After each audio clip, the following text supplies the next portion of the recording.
வாழ்க வையகம், வாழ்க வையகம், வாழ்க வளமுடன். குருவே துணை. அறிவேதான் தெய்வமென்றார் தாயுமானார். அகத்ததுதான் மெய்ப்பொருள் என்று எடுத்துக் காட்டி அறிவதனை அறிவித்தார் திருவள்ளுவர். அவ்வறிவை அறிவதற்கு முறைகள் சொன்னார் அறிஞர் திருமூலர். அவ்வறிவில் ஆழ்ந்து ஆனந்தக் கவியாத்தார் ராமலிங்கர். அறிவில் அறிவாய் நிலைத்தோர், அறம் வகுத்தோர், அதை வாழ்ந்து காட்டினோர் நினைவு கூர்வோம். வாழ்க வளமுடன். பேரன்பிற்கும் பெருமதிப்பிற்கும் உரிய வேதாத்திரிய மெய்யன்பர்கள் அனைவருக்கும் என்னுடைய பணிவான மாலை வணக்கங்களையும் வாழ்த்துக்களையும் உரித்தாக்கிக் கொள்கின்றேன். வாழ்வியலோடு நம்முடைய மனவளக்கலையினை இணைத்து நம்மை மாண்புற செய்திருக்கின்ற நம்முடைய குருவின் திருவடிகளை வணங்கி அதை சிரமேற்கொண்டு உலகமெங்கும் மனவளக்கலையினை பரப்பிக் கொண்டிருக்கின்ற நம்முடைய அன்பிற்குரிய தலைவர் அவர்களுக்கும்,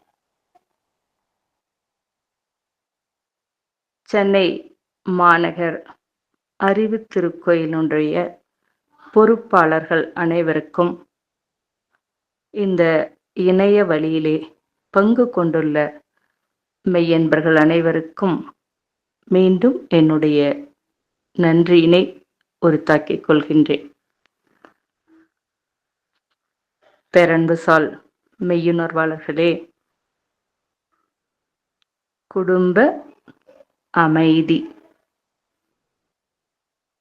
இதை செவியுறுகின்ற உங்கள் அனைவருடைய குடும்பங்களிலும் பூரணமான அமைதி வேரூன்றி தலைத்தோங்கட்டும் என்ற ஒரு பேரார்வத்தோடு சிந்தனையை தொடங்குகின்றோம்.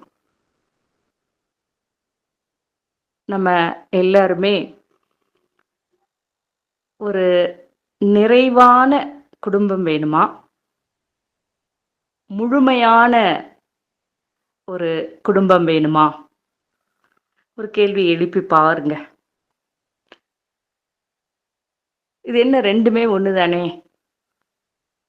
என்ன நிறைவான குடும்பம் அப்படின்னு சொன்னாலும், முழுமையான குடும்பம் அப்படின்னு சொன்னாலும் எல்லாமே ஒண்ணுதானே, இல்லையா?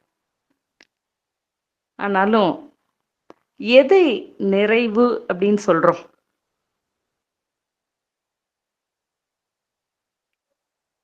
நீங்க ஒவ்வொருவரும் மனதுக்குள்ள ஒவ்வொரு ஆன்சர் வச்சிருப்பீங்க. நீங்க என்ன ஒரு பொருளாதாரத்துல எந்த அளவு வளரணும் அப்படின்னு நினைச்சீங்கன்னா அது, அல்லது உணவு, உடை, இருப்பிடம் அப்படின்னு சொல்லக்கூடிய அடிப்படை தேவைகள் அப்படின்னு சொல்லக்கூடியது நிறைவாக இருந்ததுன்னா, அல்லது நம்ம ஒவ்வொருவரும் ஒவ்வொரு கனவு வச்சிருப்போம், அதெல்லாம் நல்லபடியா இறைவன் நமக்கு நடத்தி கொடுத்துட்டா, இது எல்லாமே நம்ம ஒரு நிறைவான வாழ்க்கை அப்படின்னு சொல்லி நம்ம எடுத்துக்கலாம், இல்லையா? சரி, இப்போ நீங்க அதை நிறைவு அப்படின்னு சொல்லி எடுத்துக்கொள்கின்ற பொழுதே, அப்படி எண்ணுகின்ற பொழுதே கூடவே இன்னொரு எண்ணமும் வருதா இல்லையா? இந்த நிறைவு எப்பவுமே அப்படியே இருக்கணும், இது குறைஞ்சிடக்கூடாது, அல்லது இந்த நிறைவுக்கு எந்த விதமான பங்கமும் வந்துவிடக்கூடாது அப்படின்னு சொல்லக்கூடியதெல்லாம் நம்ம எண்ணுவது இயல்பு தானே. ஏன்னா ஒரு குடும்பம் அப்படின்னு சொன்னாலே பாதுகாப்பு, பராமரிப்பு, இந்த ரெண்டும் ரொம்ப முக்கியம். அப்ப என்னுடைய குடும்பம் ஒரு நிறைவு அப்படின்னு சொன்னா, நிச்சயமா அத பாதுகாக்க வேண்டியது என்னுடைய பொறுப்பு. அதே சமயத்துல அத பராமரிக்க வேண்டியதும் என்னுடைய ஒரு கடமை. சரி. இப்ப இது ஒரு நிறைவு அப்படின்னு சொல்லி நம்ம எடுத்துக்கொள்ளலாம்.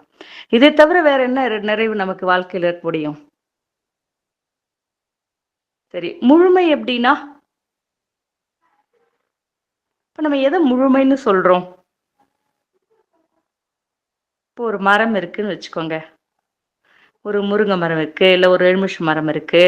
ஏதாவது ஒண்ணுன்னா, இப்ப அந்த மரத்த நீங்க எப்ப ரொம்ப விரும்புவீங்க? அந்த மரம் நல்ல காய்ச்சு, அந்த காய எடுத்து, நீங்க உங்களுடைய சமையலுக்கு பயன்படுத்தி, அது ஒரே ஒரு காய் காய்ச்சதுன்னா கூட, அத வந்து அவ்ளோ ஒரு சந்தோஷமா அத பறிச்சு ஏன்னா நான் இங்க பெங்களூர்ல இருக்கனால, என்னோட பேரன் ஒரு தடவ பால்கனில ஒரு செடி வச்சான் பாவக்காய் செடி. அது ஒரே ஒரு காய் தான். பட் அந்த ஒரு காய்க்காக அவன் எவ்ளோ நாள் அதுக்காக தவமா தவம் இருந்துன்னு சொல்றாங்க பாருங்க. அந்த மாதிரி அத சமைச்சு குடுத்தபோது அடைந்த ஆனந்தம் அப்படிங்கிறது வந்து சொல்லவே முடியாது. அப்போ சப்போஸ் அது காய்க்கலன்னா, அடுத்த நிமிஷம் நம்ம என்ன செஞ்சுருவோம் அத? பிடுங்கி போட்டுருவோமா இல்லையா? அது சரியா காய்க்கல. அப்ப ஏதோ ஒரு குறை அப்படின்னு சொல்றோமா இல்லையா?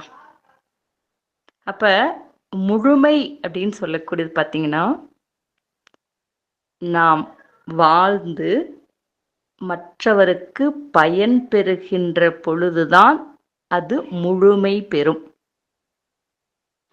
அப்ப என்னுடைய வாழ்க்கை, என்னுடைய குடும்பம் அப்படின்னு சொல்லக்கூடியத, நான் முழுமையான நிலையிலே அமைத்துக் கொள்வது அப்படின்னு சொல்லக்கூடியது என்னுடைய கடமை.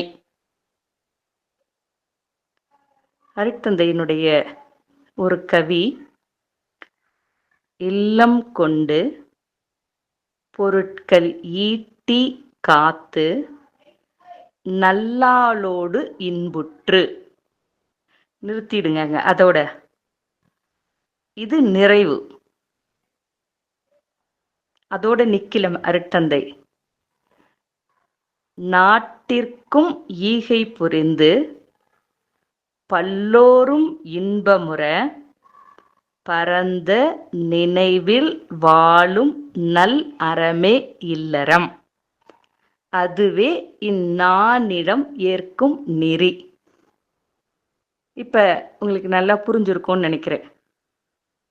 நிறைவு அப்படின்னு சொல்லக்கூடியத நம்முடைய குழந்தைங்களுக்கு நீங்க ஏற்படுத்தி கொடுக்கலாம்.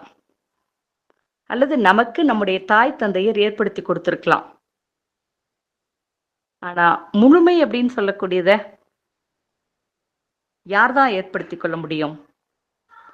நாம் தான் ஏற்படுத்தி கொள்ள முடியும். அப்போ அதுதான் ஒரு இந்த பிறவியினுடைய அல்லது நான் என்னுடைய வாழ்வினுடைய ஒரு பயன் அப்படின்னு சொல்லக்கூடிய விதமாக அன்பும் அறனும் உடைத்தாயின் இல்வாழ்க்கை பண்பும் பயனும் அது. பயன், இந்த வாழ்க்கையினுடைய பயன். அப்ப நான் என்னுடைய அறிவிலே முழுமை பெற்று உனக்கும் நல்லதாய் ஊருக்கும் நல்லதாய் நினைப்பதும் செய்வதும் நித்திய கடன். அப்ப ஏன்னா இப்படி ஒரு லிமிட்டேஷனோட ஒரு நிறைவோட என்னுடைய லைஃப் அப்படிங்கிறதையே நான் நகர்த்திக்கிட்டே இருந்தேன்னு வச்சுக்கோங்களேன். அதுல வந்து என்னால ஒரு பூரணமான ஒரு இன்பத்தினை அனுபவிக்க முடியாது. ஆனா கொஞ்சம் இப்படி பாருங்க, என்னுடைய அறிவு அப்ப அத நல்ல ஒரு முழுமையான நிலைக்கு என்னுடைய குடும்பத்தையும் நான் நல்ல முறையில உயர்த்தி கொள்ள முடியும். அதே சமயத்துல வயது ஏற ஏற விவேகம் நல்ல முறையில அங்கே பரிணமிக்கின்ற பொழுது பல குடும்பங்கள்லையும் இந்த ஒரு பூரணமான அமைதியையும் ஒரு முழுமையும் ஏற்படுத்தக்கூடிய அளவிற்கு எனக்குள்ளாக ஆற்றல்கள் அடங்கி இருக்கின்றது அப்படின்னு சொல்லக்கூடியதை நான் உணர்கின்ற பொழுதுதான் அப்ப என்னுடைய வாழ்க்கை அப்படின்னு சொல்லக்கூடியது என்ன பெறும்? ஒரு முழுமைத்தன்மை அப்படின்னு சொல்லக்கூடியதை நம்ம நிச்சயமா அனுபவிக்க முடியும். அப்ப நம்ம குடும்ப அமைதி, ஒவ்வொரு குடும்பமும் நிச்சயமா ஒரு பூரணமான அமைதி அப்படின்னு சொல்லக்கூடியதுல தான் எப்போ எப்பவுமே இருக்கணும். அப்ப அந்த நிலைய அதுல நான் நடத்துகின்ற பொழுது, அப்ப ஆட்டோமேட்டிக்கா நம்முடைய வாழ்க்கை பலருக்கு அத ஒரு பயனுள்ள வாழ்க்கையாக நான் மாற்றி அமைத்துக் கொள்ள முடியும். அப்ப அது ஒரு எனக்குள்ளாக ஒரு நான் வாழ்ந்த வாழ்க்கையினை ஒரு முழுமைத்தன்மை, ஒரு டேப்பு கீழ ஒரு குடம் வைக்கிறோம். குடம் வச்சா தண்ணி ஃபுல் ஆயிடுச்சுன்னா நிறைஞ்சிடுச்சுன்னு சொல்றோம். அதுவே ரொம்ப வழிஞ்சு ஓடுச்சு அப்படின்னு சொன்னா, அது எங்கெல்லாம் ஓடுதோ அது எல்லாத்துக்கும் அது பயனளிக்கும் இல்லையா? அப்ப அதே போலதான் என்னுடைய வாழ்க்கை அப்படின்னு சொல்லக்கூடியதையும் நான் அமைத்துக் கொள்ளுதல் வேண்டும். ஒரு முழுமையான நிலையிலே என்ன அந்த ஒரு இல்லறம் அப்படின்னு சொல்லக்கூடிய நிலையை தாண்டி அடுத்தடுத்து நான் உயருகின்ற பொழுது, அப்ப நிச்சயமா என்னுடைய உடலாலும் அறிவாலும் இந்த சமுதாயத்தையும் பயன்படுத்தக்க கூடிய அளவுல என்னுடைய வாழ்க்கையை நான் அமைத்துக் கொள்வது அப்படின்னு சொல்லக்கூடியதான் எனக்குள்ளாகவும் ஒரு அமைதியை ஏற்படுத்தும். அப்ப இந்த அமைதிய நான் நல்ல முறையில அனுபவிக்கின்ற பொழுது, அப்ப அது குடும்பத்துல இருக்கக்கூடிய மற்றவர்கள் காணுகின்ற பொழுது, அப்ப அவர்களும் அத அப்படியே நாமும் அதை பின்பற்ற வேண்டும் அப்படின்னு சொல்லக்கூடிய ஒரு உதாரணமாக நம்ம திகழ முடியும். இப்ப நம்ம கலாவதி சேகர் எடுத்துக்கிட்டோம் அப்படின்னு சொன்னா, குடும்பம் இருக்கு. அதே சமயத்துல எப்படி ஒரு அருட்படி அப்படின்னு சொல்லக்கூடியதையும் அதனோடு இணைத்து ஒன்றினால் ஒன்று கெடாமல் எப்படி அதுதானே ஒரு முழுமையான வாழ்க்கையா இருக்க முடியும். அப்படி ஒவ்வொருவரும் அமைத்துக் கொண்டோம், அப்படி அமைத்துக் கொள்ள வேண்டும் அப்படின்னு சொல்லக்கூடியதுதான் அருட்தந்தையினுடைய ஒரு எண்ணம். அந்த ஒரு உணர்வினை நாம் உணர்ந்தவர்களாக நம்முடைய குடும்பம் அப்படின்னு சொல்லக்கூடியதை நம்ம நடத்தணும். சரி, இப்ப இல்லறம் அப்படின்னு சொல்லக்கூடிய நம்முடைய குடும்பம் அப்படின்னு சொல்லக்கூடியதுல ஒரு அறம் அப்படின்னு சொல்லக்கூடிய ஒன்று நமக்கு தெரியும். அதாவது நம்முடைய மனவளக்கலை அப்படின்னு சொல்லக்கூடியதுலயே இறை உணர்வும் அறநெறியும் அப்படின்னு சொல்லக்கூடியதான் ஒரு அடிப்படை அப்படிங்கிறது தெரியும். அப்போ அறம் அப்படின்னு சொல்லக்கூடியத அறநெறி அப்படின்னு சொன்னா நம்ம என்னன்னு சொல்லுவோம்? நமக்கு எல்லாத்துக்கும் தெரியும். வாழ்க்கை தத்துவத்துல நம்ம அறநெறி அப்படின்னு சொன்னா என்னென்னு சொல்லியிருக்கோம்? ஒழுக்கம், கடமை, ஈகை அப்படின்னு சொல்லக்கூடியதான் நம்ம அறநெறி அப்படின்னு சொல்லக்கூடியது மாதிரி சொல்லியிருக்கோம். சரி, இன்னும் ஒவ்வொன்றுத்துக்கும் ஒரு டெஃபனிஷன் சொல்லுங்க அப்படின்னு சொன்னா அதையும் நம்ம சொல்லுவோம். இப்போ ஒழுக்கம் அப்படின்னு சொன்னா என்ன? நம்ம எல்லாரும் சொல்றதா எண்ணம் சொல் செயலால் எவர்க்கெனினும் தனக்கெனினும் நம்ம கடகடன்னு எண்ணம்ல ஆரம்பிச்சோம்னு சொன்னா கடகட கடகன்னு கொண்டு நம்ம அந்த பாடல்களை நம்ம கொண்டு நம்ம நிறுத்திடுவோம் இல்லையா? குடும்பம் அப்படின்னு சொல்லக்கூடியதுல இந்த குடும்பத்துக்குன்னு ஒரு அறம் இருக்கு. அந்த அறத்தினை நான் பின்பற்றுகின்றேனா? ஒழுக்கமது துன்பம் எழா அளவு முறையோடு உணர்ச்சிகளை சீர் செய்து வாழ்தல் ஆகும். பழக்கமென்றும் பழமையென்றும் பண்பாட்டிற்கு ஒவ்வாத பல செயல்களை மாற்றி பண்பாட்டை வளர்ப்போம். இந்த பாடலினுடைய முதல் வரி. அடுத்த வரி, எண்ணம் சொல் செயலால் எவர்க்கெனி, அதையும் தாண்டி அருட்தந்தை சொல்லக்கூடியது ஒழுக்கமது துன்பம் எழா அளவு முறையோடு உணர்ச்சிகளை சீர் செய்து வாழ்தல் ஆகும். கொஞ்சம் நம்ம யோசிச்சு பார்க்கலாமா? நான் இருக்கேன், நம்மை சுற்றிலும் நம்முடைய குடும்பத்தில் இருக்கக்கூடியவங்க இருப்பாங்க. அட்லீஸ்ட் ஒரு மினிமம் 4 பேராவது நம்ம கண்டிப்பா இருக்காங்க. அல்லது இன்னும் கொஞ்சம் அப்பா அம்மா அப்படின்னு வச்சுக்கிட்டோம்னா ஒரு 6 பேர் இருக்காங்க அப்படின்னு சொன்னா,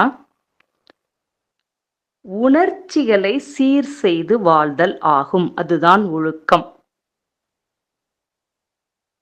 நான் எண்ணம் சொல் செயல்ல தூய்மையை கடைபிடிக்கிறேன். கடைபிடிக்கணும்னு நினைக்கிறேன், கடைபிடிக்கிறேன்.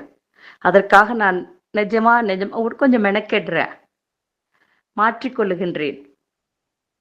பட் இன் டெப்த் இன்னும் அதை விட நுணுகி எங்கேயே நான் மாறணும், உணர்ச்சிகளை. அப்படி இது நிறைய இடத்துல நம்ம தவறுவோம். நமக்கு அவங்க ஏதாவது கேட்டாங்க அப்படின்னா கூட நம்ம மனசுக்குள்ள அது சரியான விதத்துல அங்க பொருந்தாது. பொருந்தாமையே அதை நம்ம செய்வோம், செயல்படுவோம். அப்போ அது எப்படி அது அறமாகும்? குடும்பம் அப்படின்னு சொன்னாலே அப்ப கண்டிப்பா நான் முதல்லயே சொன்ன மாதிரி பாதுகாப்பு, பராமரிப்பு. அப்ப அந்த ஒரு கடமையிலையும் பொறுப்புலையும் இருக்கக்கூடிய நான் எல்லாத்துக்குமே நம்முடைய மனதினுடைய ஒரு இயக்கத்திற்கே அடிப்படை காரணம் தானே உணர்ச்சி, இல்லையா? 10 நிலைகள் சொல்லுவாங்க இல்லையா மகரிஷி? உணர்ச்சி, தேவை, இல்லையா, செயல், விளைவு அப்படின்னு சொல்லக்கூடியதுமா. அப்ப அதனுடைய அடிப்படையே உணர்ச்சி தானே. அப்ப அந்த உணர்ச்சி அப்படின்னு சொல்லக்கூடியத என்னிடத்துல தூய்மையாக இருக்கா?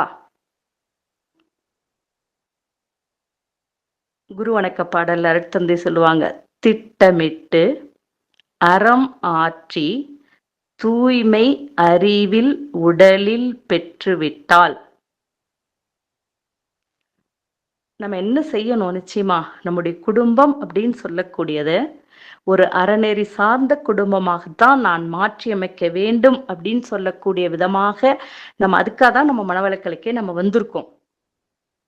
அப்ப அந்த ஒரு நோக்கத்துல எங்க நம்ம தவறுகின்றோம், இதை நான் உங்களுக்கு சொல்றேன் அப்படின்னு சொன்னா சொல்றதுக்கு அடிப்படை காரணம் நான் என்னிடத்துல எனக்குள்ளாகவும் இந்த சிந்தனை மலர்ந்தது. அதனால நான் உங்களோட அதை நான் பகிர்ந்து கொள்ளணும் அப்படின்னு சொல்லி நான் நினைக்கிறேன்.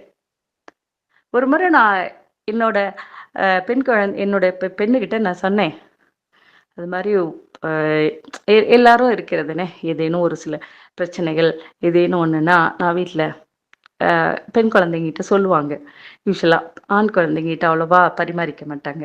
அப்ப என்னோட பெண்ணுகிட்ட நான் சொன்னேன், அப்பா இந்த மாதிரிமா இதை பாரு, இந்த மாதிரி சொல்லிட்டு இருக்காரு அப்படின்னு சொல்லிட்டு கொஞ்சம் அதை ஒரு குறையா அவரை பற்றி குறையா நான் அவள் இடத்துல சொன்னேன்.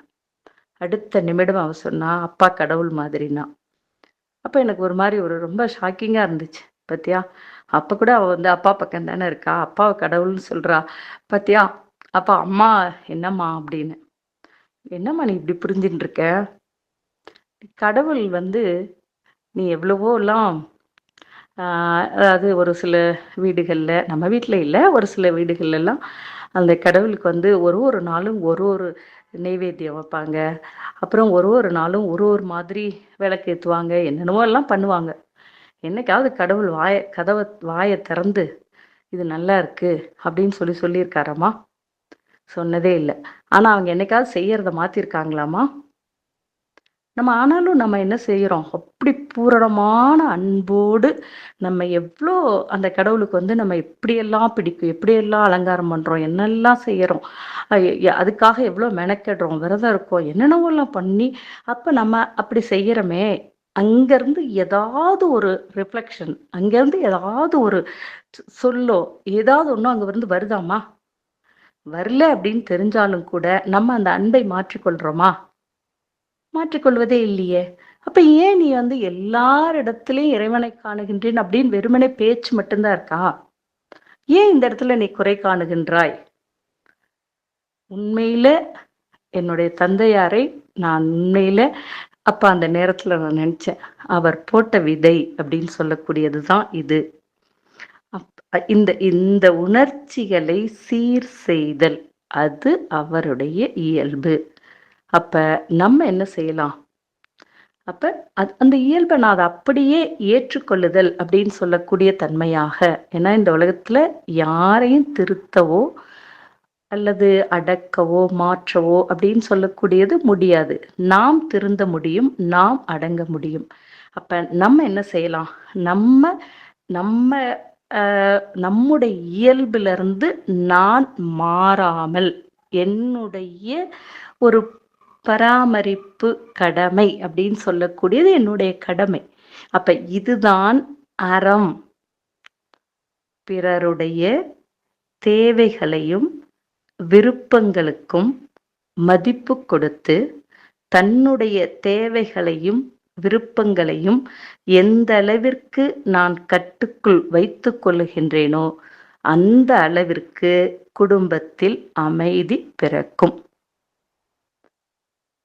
மற்றவர்களுடைய தேவைகளையும் விருப்பங்களுக்கும் நான் மதிப்பு கொடுத்து, அப்ப நிச்சயமா அதுக்கு நான் மதிப்பு கொடுக்கிறேன் அப்படின்னு சொன்னாலே, அப்ப அதுக்கேற்ற மாதிரி என்னை நான் என்ன செய்து கொள்ளணும்?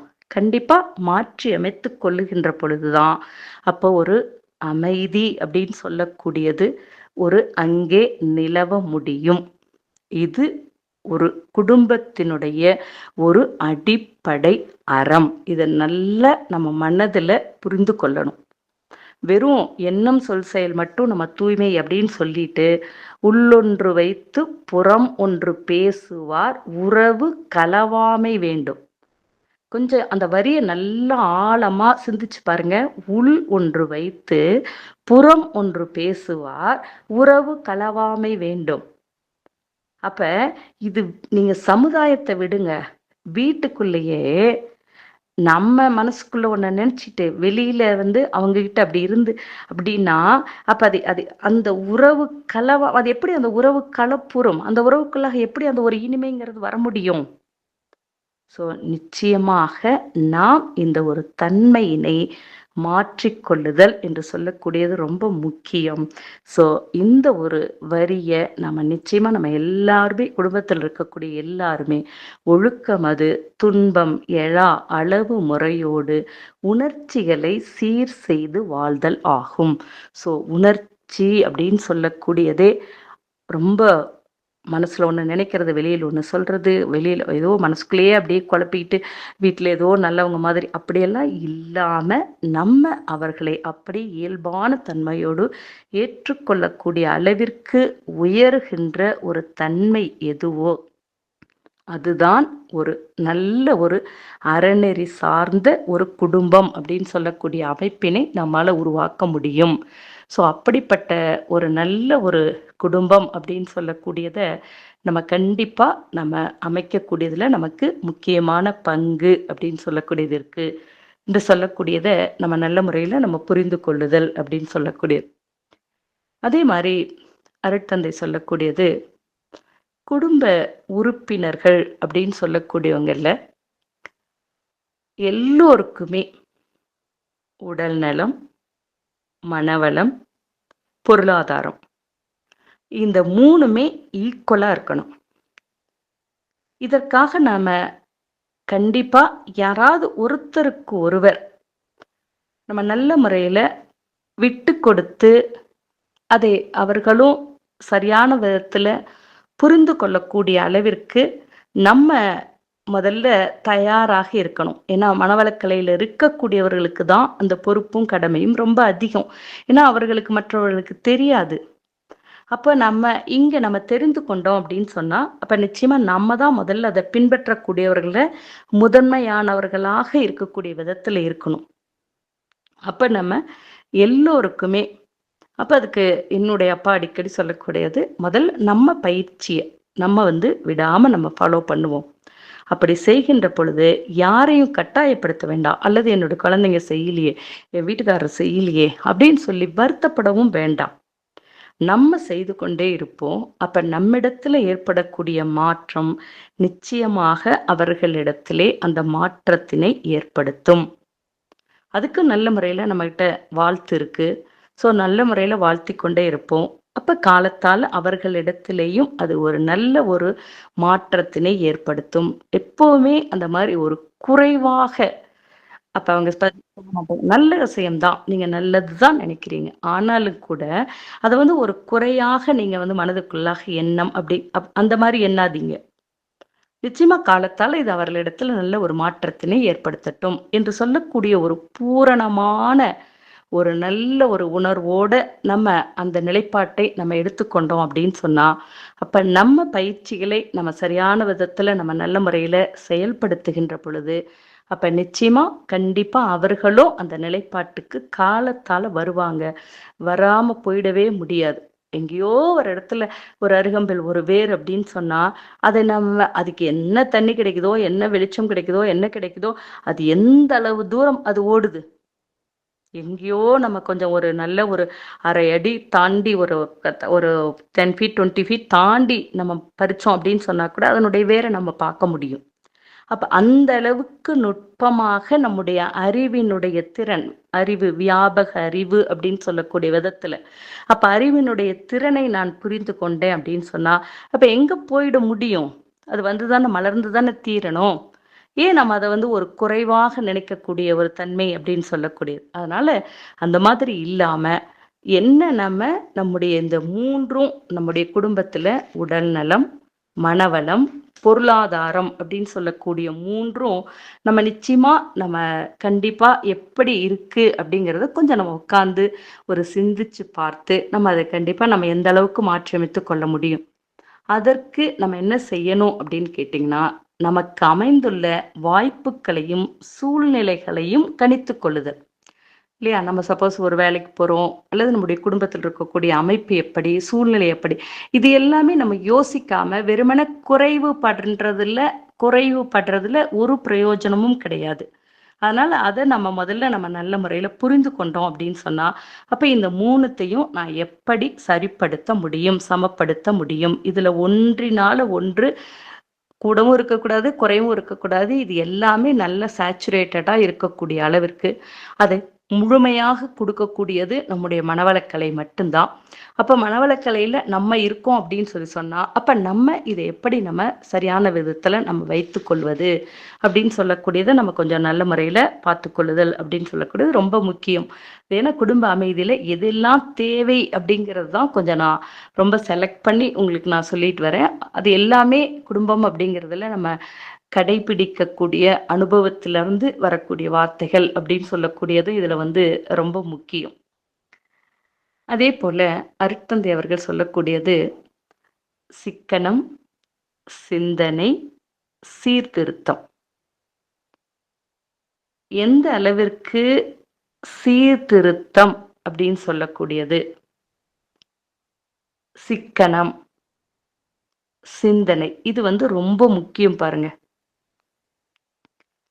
ஏன்னா சிந்தனை அப்படின்னு சொல்லக்கூடிய நம்முடைய அறிவு ஒரு முழுமை. அருட்தந்தை சொல்லுவாங்க,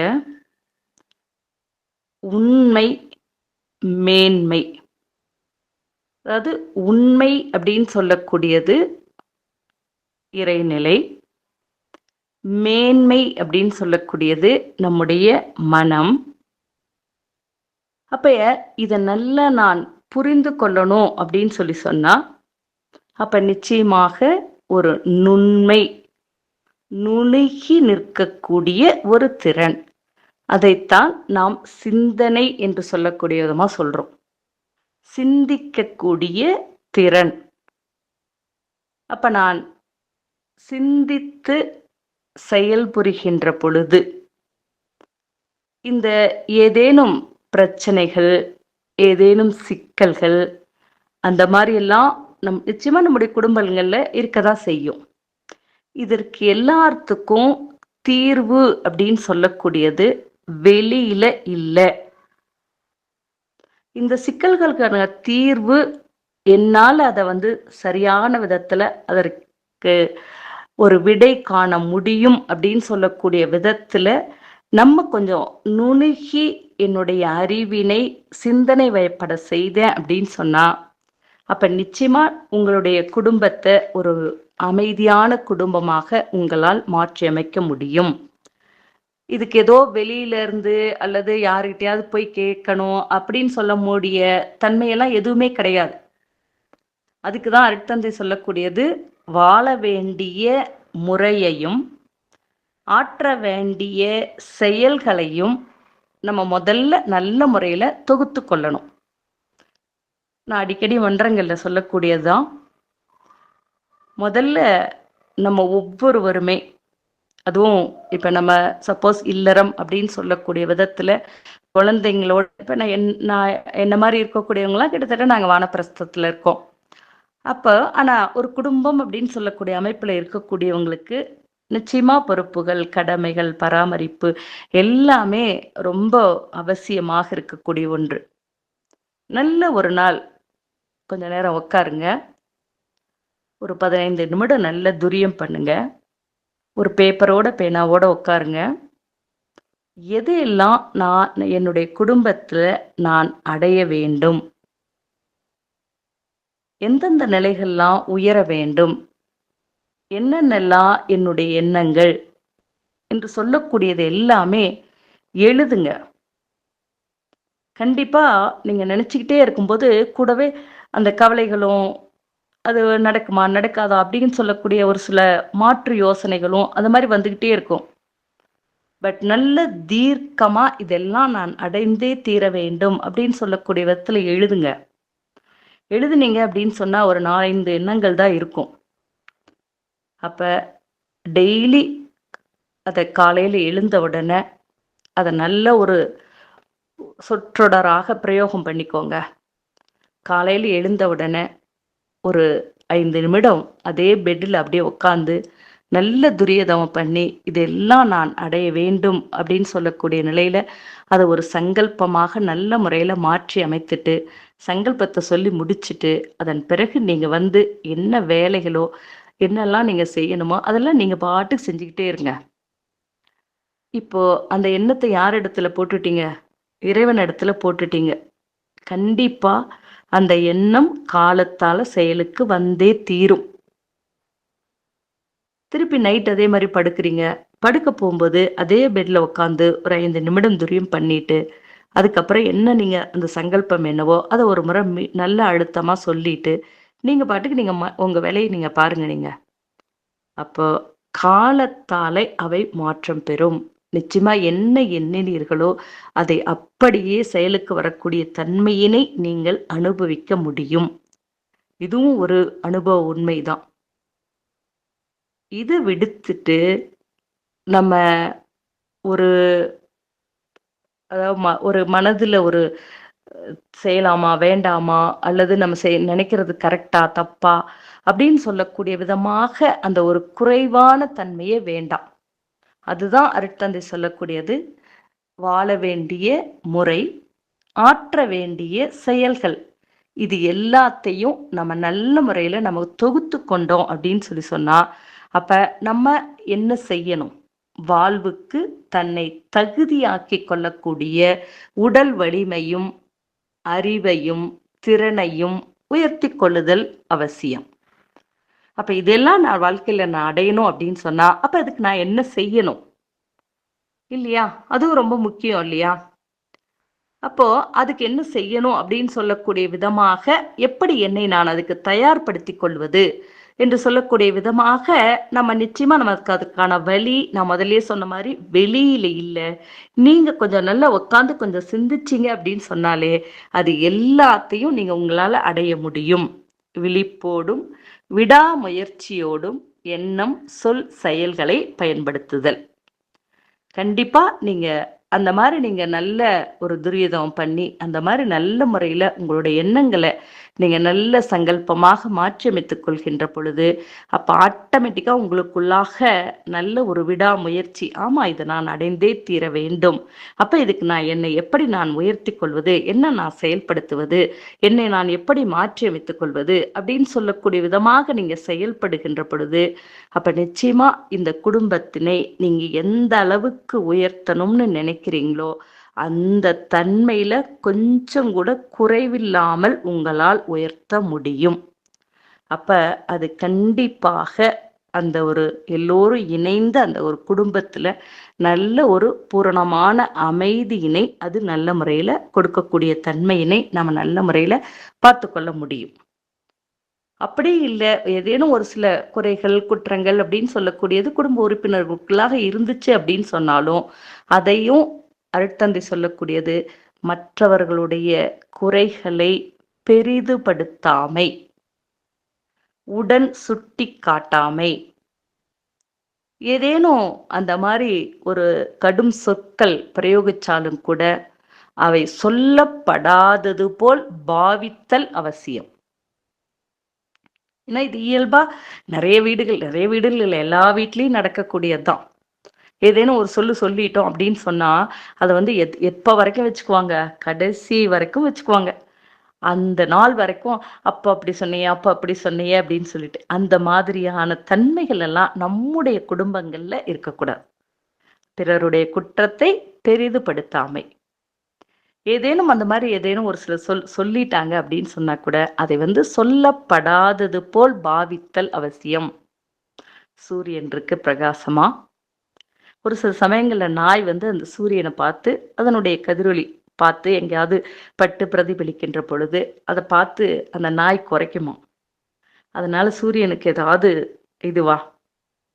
எதுவுமே கிடையாது இல்லையா? அப்ப அந்த மாதிரி தானே நமக்கு வந்து அவங்களுக்கு ஒரு அறியாமை, ஏதோ ஒரு உணர்ச்சியில அவங்க சொல்லிட்டாங்க. பட் நம்ம கிட்ட என்ன இருக்கு? உணர்ச்சிகளை சீர் செய்து வாழக்கூடிய அறிவு முழுமை நம்ம இடத்துல இருக்கு. அப்ப நம்ம ஏன் இதை வந்து ஒரு பெரிதுபடுத்தணும்? ஓகே அப்படின்னு சொல்லிட்டு நம்ம விட்டுட்டோம் அப்படின்னு சொன்னா அதோட அந்த பிரச்சனை முடிஞ்சு போயிடும்.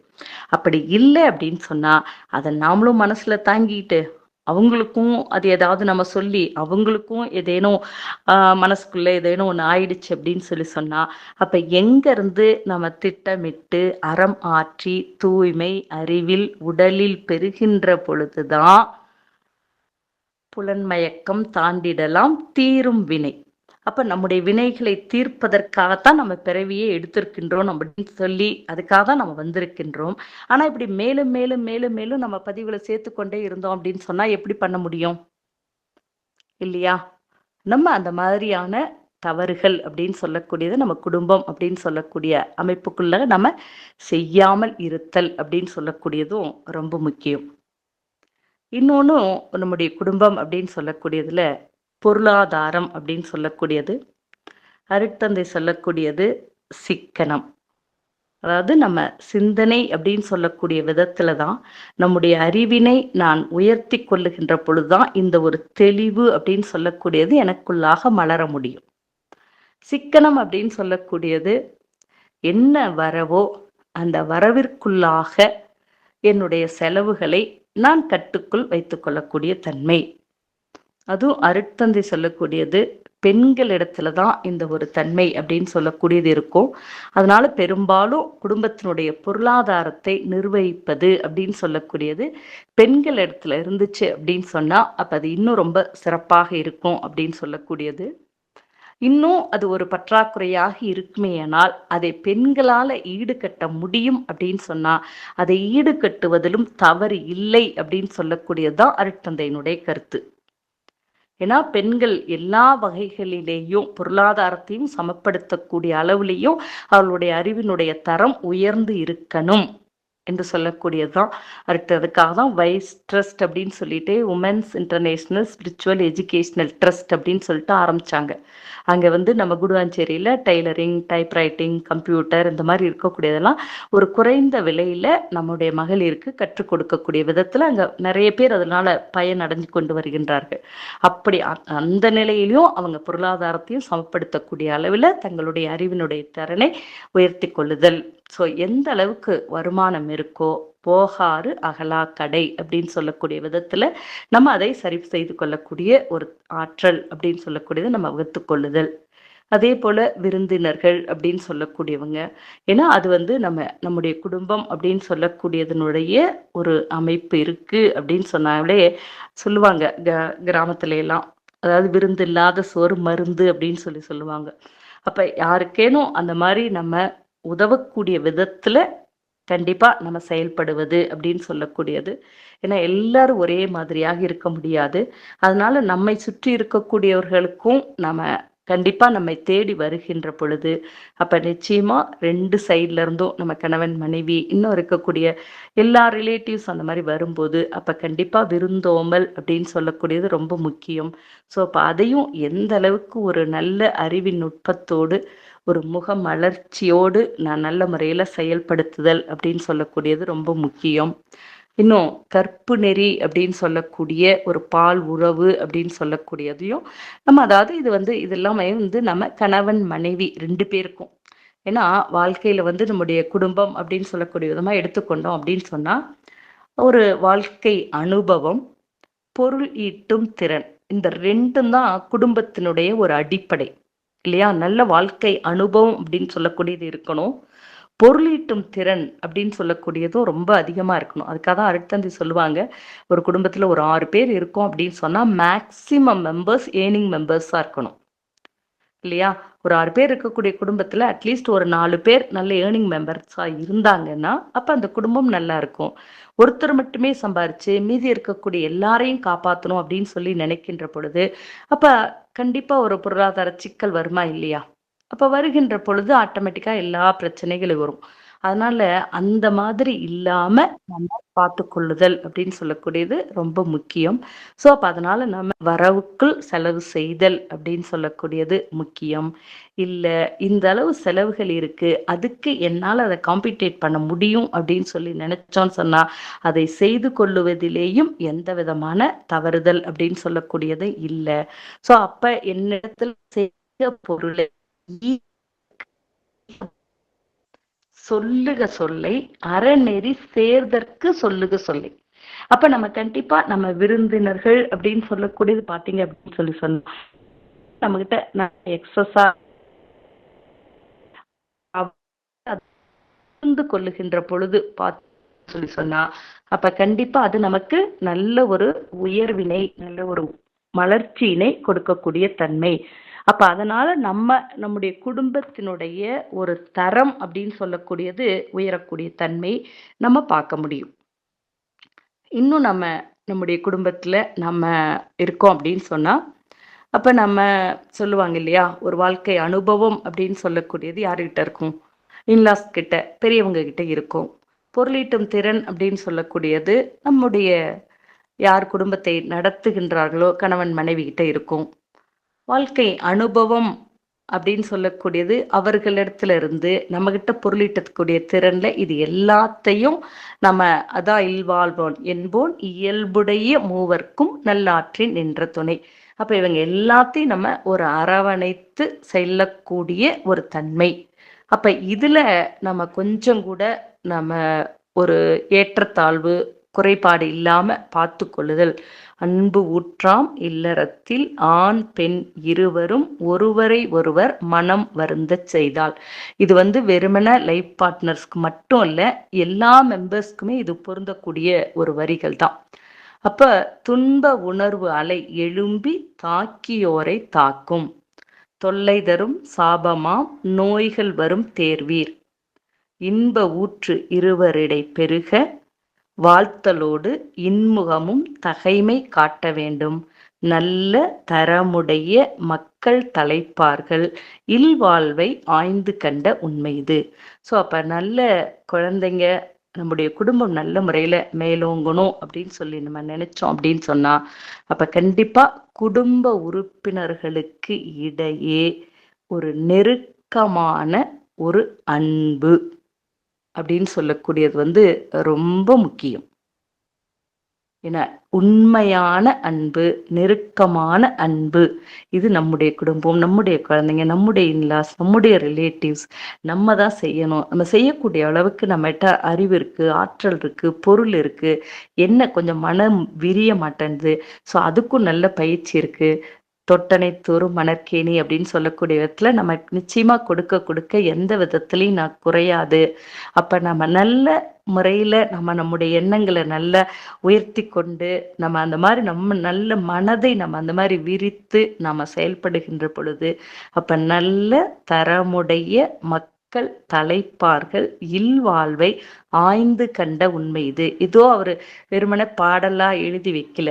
அப்ப அந்த தன்மைகள் எல்லாவற்றையும் நல்ல முறையில நம்ம புரிந்து கொண்டு நம்ம செயல்படுத்தினோம் அப்படின்னு சொல்லி சொன்னா, அப்ப நிச்சயமா அந்த அமைதி எங்க போயிட முடியும்? எப்படி நம்முடைய குடும்பம் அமைதியிலிருந்து தப்பிச்சிட முடியும்?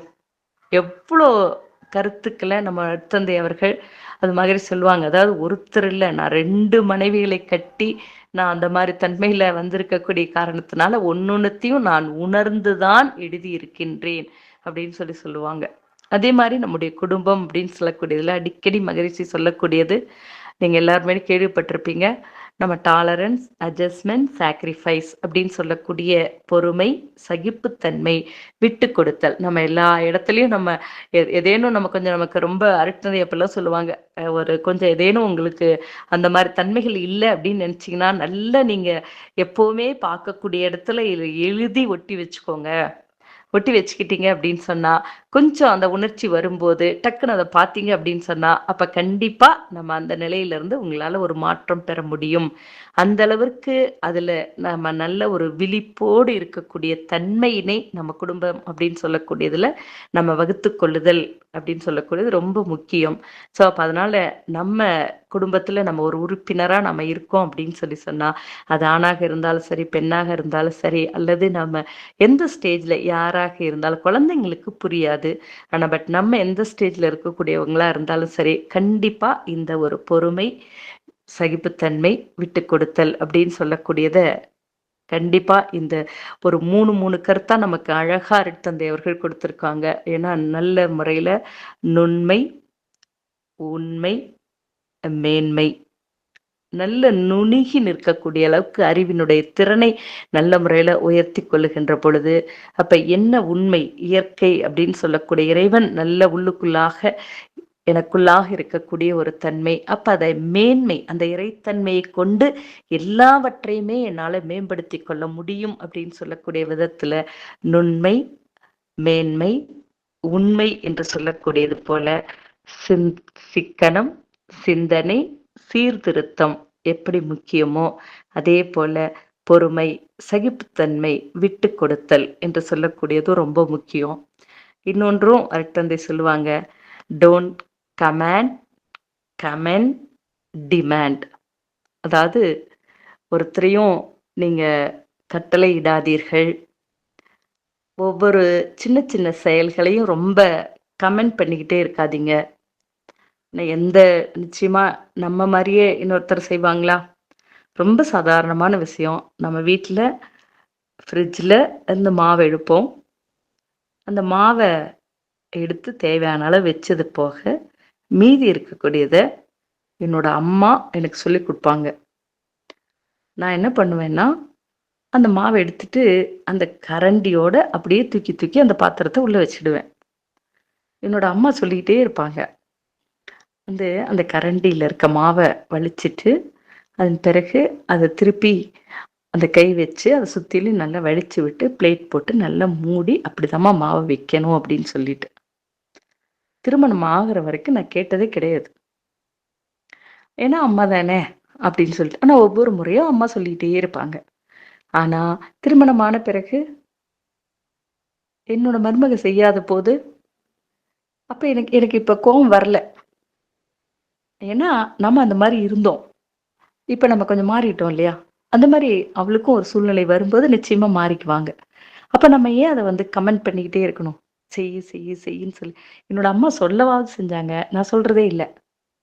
4, 5 தடவ ஒரு 1 மாசம், 2 மாசம் ஏன்னா நம்ம அந்த மாரி எடுக்கும்போது, திருப்பி திருப்பி வைக்கும்போது, அப்ப பார்க்கும்போது, ஆட்டோமேட்டிக்கா ஓ! இனி இத இப்படிதான் வைக்கணும் அப்படின்னு சொல்லக்கூடிய விதமா இப்ப அவங்க பழகிட்டாங்களா இல்லையா?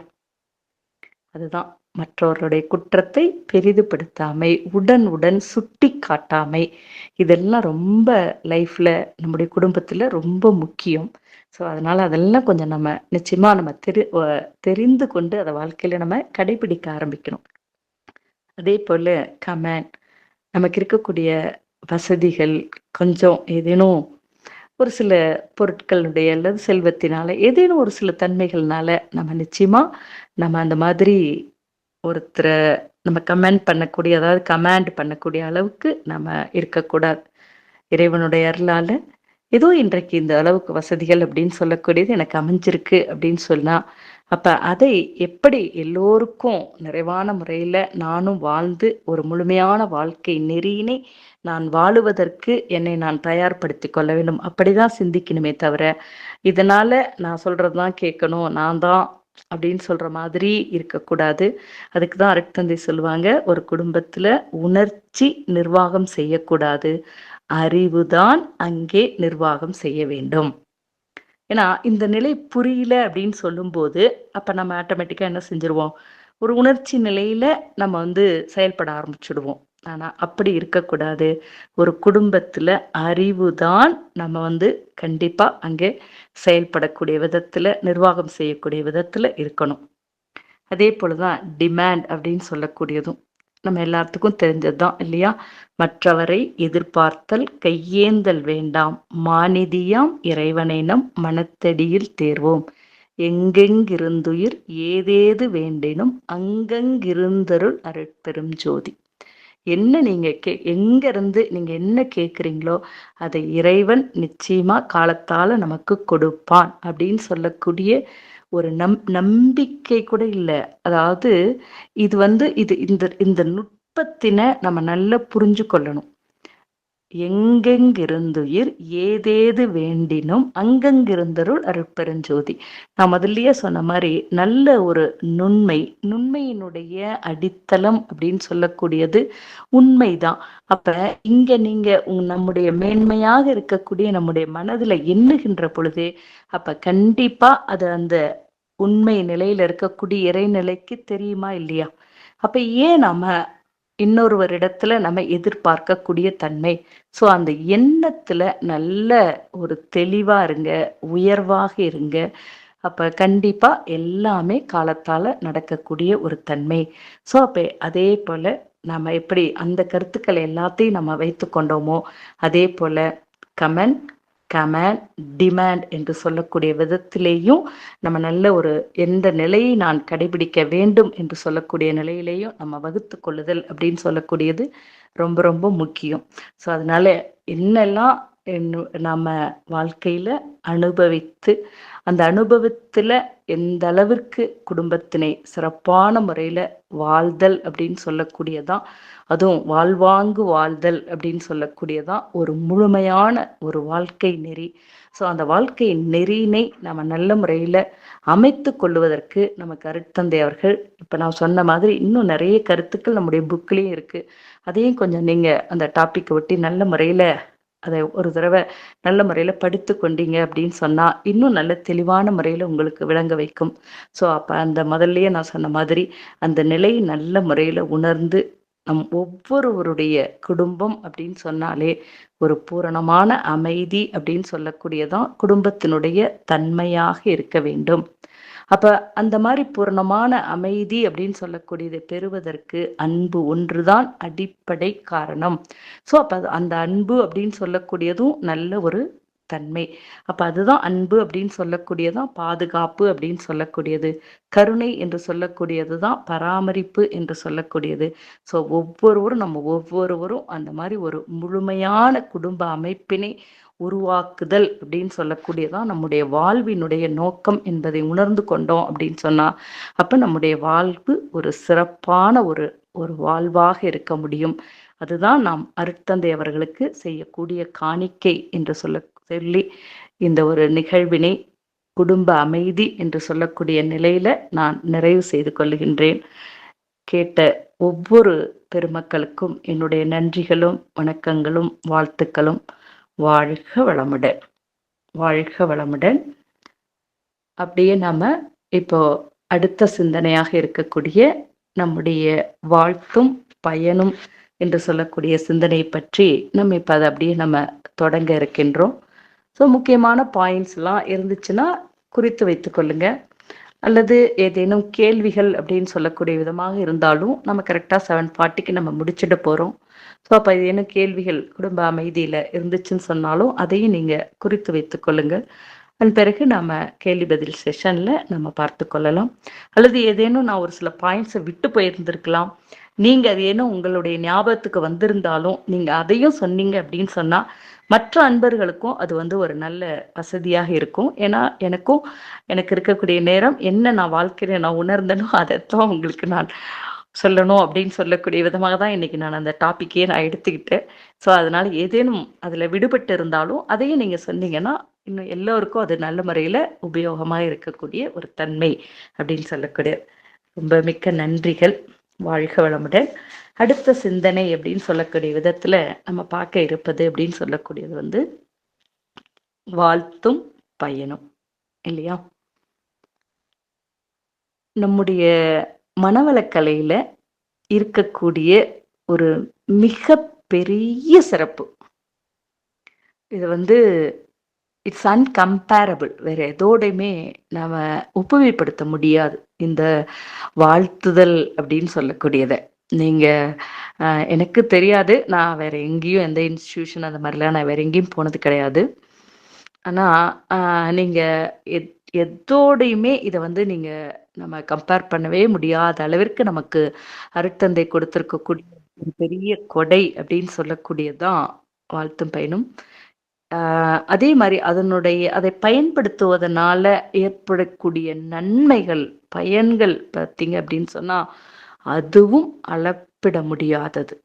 அத்தளவு பயன்களையும் அற்புதங்களையும் நிகழ்த்தி இருக்கக்கூடியது இந்த வாழ்த்தும் பயனும் அப்படின்னு சொல்லக்கூடியது. அதாவது வாழ்த்து அப்படின்னு சொல்லக்கூடியது, அதனுடைய பயன் அப்படின்னு சொல்லக்கூடியதை பத்தி தான் நம்ம இன்றைக்கு இந்த டாபிக்ல நம்ம பார்க்க இருக்கோம். அப்போ நம்ம எதற்காக நம்ம இந்த டாபிக் பத்தி யோசிக்கணும்? முதல்ல வாழ்த்தும் பயனும் அப்படிங்கிறத பத்தி நம்ம தெரிந்து கொள்ளணும் அப்படின்னு சொல்லி பார்த்தீங்க அப்படின்னு சொன்னா, நம்ம வாழ்க்கை தத்துவம் அப்படின்னு சொல்லக்கூடியதுல நம்முடைய வாழ்க்கைக்கு காப்பு தேவை இல்லையா?